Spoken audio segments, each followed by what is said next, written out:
मोठी राजकीय बातमी. संसद गाजवणारे आम आदमी पक्षाचा तरुण आणि तडफदार चेहरा राघव चड्डा यांना पक्षाकडून अचानक मोठा झटका. एकेकाळी अरविंद केजरीवाल यांचे विश्वासू मानले जाणारे राघव चड्डा आता उपनेते पदावरून हटवण्यात आले आहेत.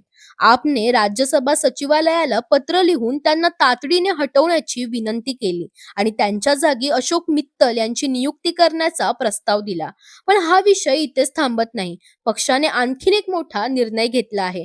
राघव चड्डा यांना आता राज्यसभेत बोलण्यासाठी पक्षाचा वेळही देऊ नये असा स्पष्ट उल्लेख पत्रात करण्यात आला आहे. म्हणजेच फक्त पद नाही तर त्यांचा आवाजही रोखण्याचा प्रयत्न केला जातोय.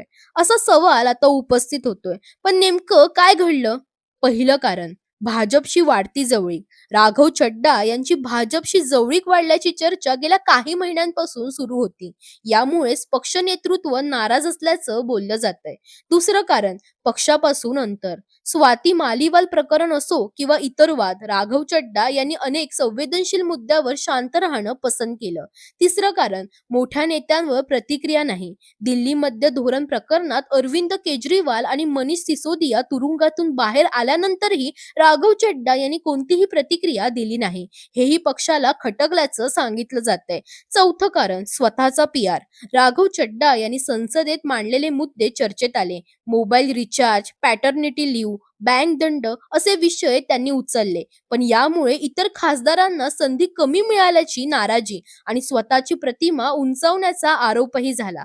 पाचवं कारण प्रचारातून दूर.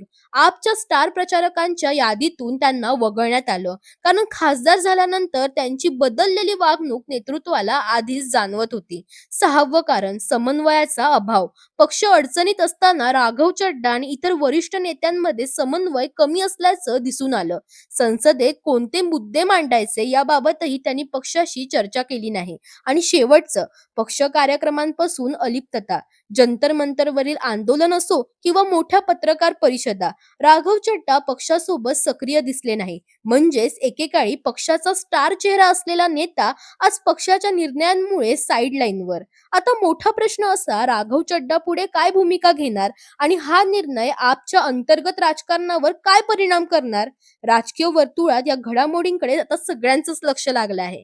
दरम्यान तुम्हालाही अशाच अपडेट्स हव्या असतील तर इंडिया लीडरला फॉलो करायला विसरू नका.